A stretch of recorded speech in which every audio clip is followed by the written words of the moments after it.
से दुनिया के तमाम संतों का जो विचार है वहाँ केवल पानी ही पानी है और संत मत में केवल संतों की ही वाणी है।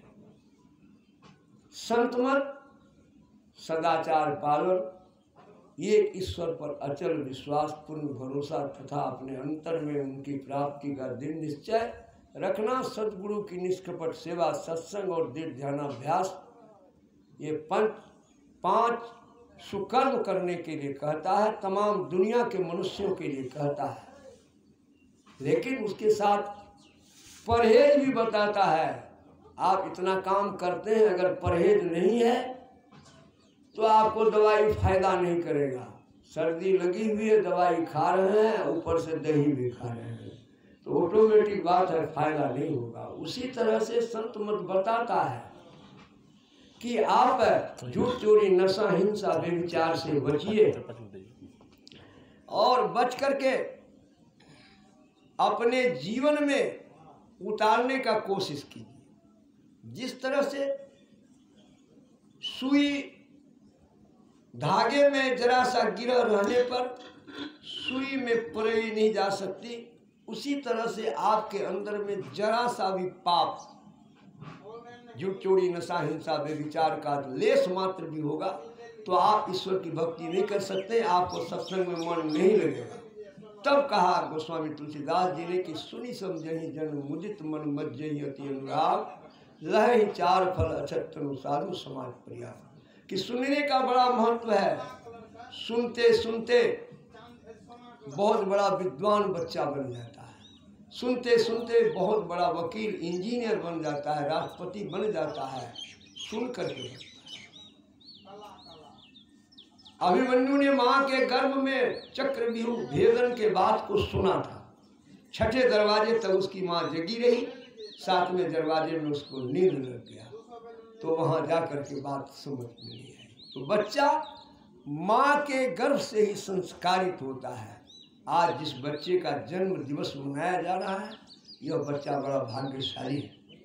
इसके नाना नानी तमाम परिवार के लोग मिलकर के इस बच्चे का जन्म दिवस मनाते हैं और साधु संतों को बुला करके ध्यान करवाए, सत्संग करवा रहे हैं और शाम में लोगों को भंडारा भी कराएंगे। तो ये कितनी बड़ी बात है। धन की तीन गति होती है, पहला है भोग दान, दूसरा है भोग। अगर ये दो काम आप नहीं किए तो तीसरा जो है नाश होना ही है।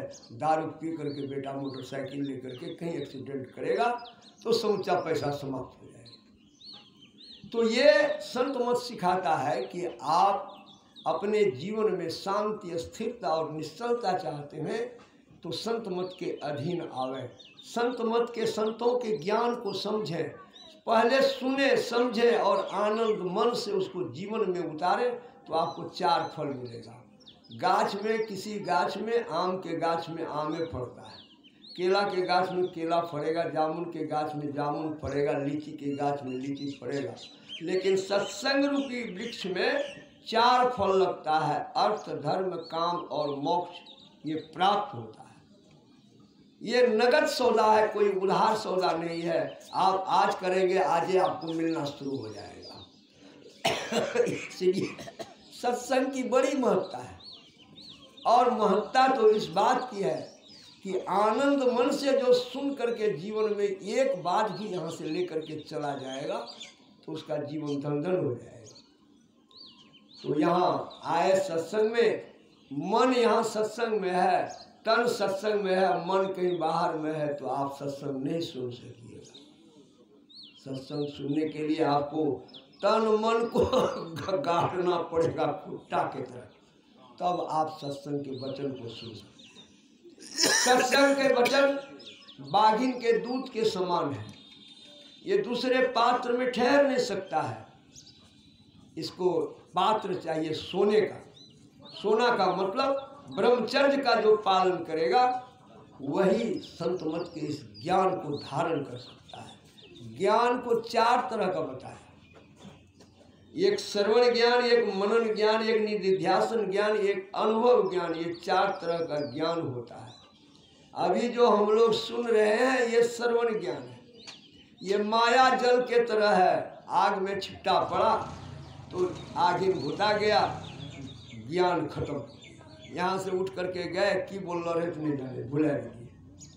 ये श्रवण ज्ञान है, मनन ज्ञान। सुन करके उसको मन में उतारना, विचारना कि क्या सही क्या गलत, और निधि ध्यासन उसको विचार करके कुछ करने का प्रयास करना, कर करके अनुभव प्राप्त करना, ये अनुभव करना।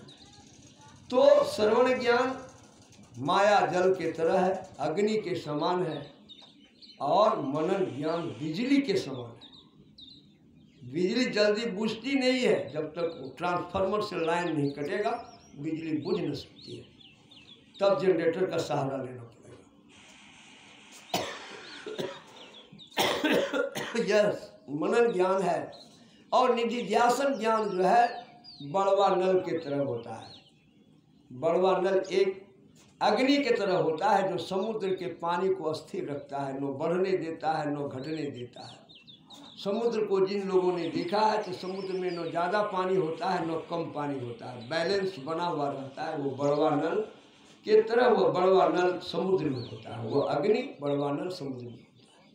और अनुभव ज्ञान के बारे में कहा कि वह ब्रह्म अग्नि के समान है। ब्रह्म अग्नि कभी बुझती नहीं है, वो मसाल के तरह जलती रहेगी। जब तक जीवन रहेगा तब तक वो अनुभव ज्ञान समाप्त नहीं होगा।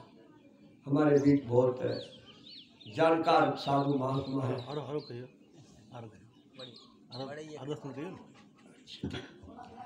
जब सत्संग की महिमा इतनी बड़ी है कि कहना मुश्किल से बाहर है, इसका कोई बखान नहीं कर सकता। संत सुंदरदास जी महाराज कहते हैं कि तात मिले पुण्यबात मिले, सुत भ्रात मिले, जुगती सुखदाई, राज मिले गजबाज मिले, सब साज मिले, सुंदर तन पाई, और हम सब सुख मिले पर संत समागम दुर्लभ भाई।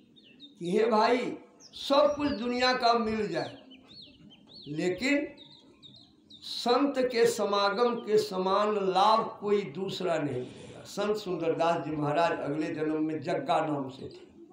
वो संत दादू दयाल महाराज जी के शिष्य थे। दोनों आश्रम में रहते थे, भिक्षा मांग करके खाते थे, ध्यान भजन करते थे।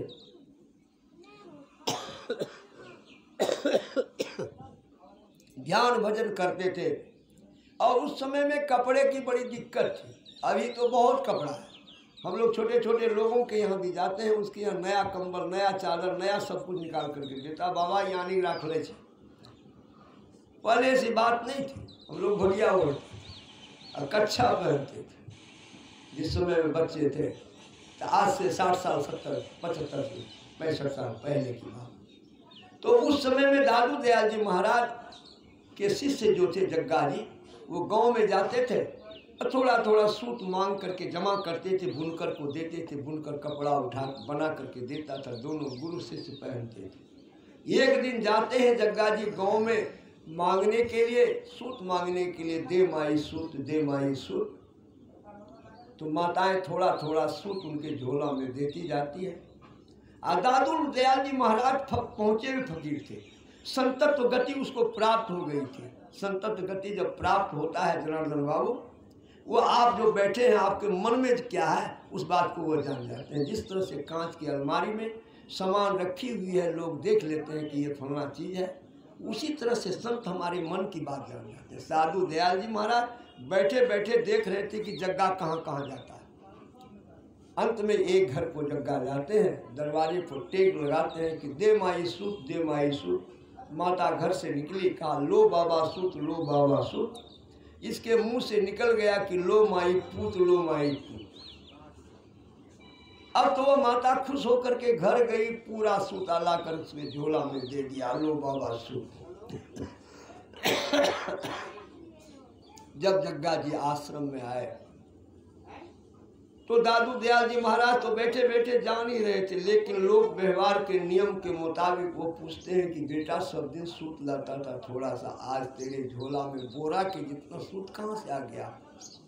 कहा गुरुदेव मैं विभिन्न घर में गया, थोड़ा थोड़ा सूत दिया। एक माता के घर में मैं गया तो वो माता ने मुझे कहा, मैंने कहा दे माई सूत, वो माता ने कहा कि लो बाबा पूत, लो बाबा पूत।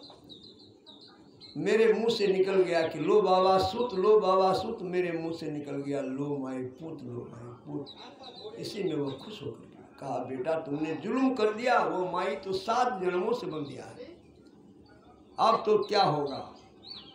कहा गुरुदेव हमसे गलती होगी, माफ कर दिया है। कहा नहीं तुमको उसके कोख में जाना पड़ेगा। दादू दयाल जी महाराज के पैर को पकड़ लेते हैं,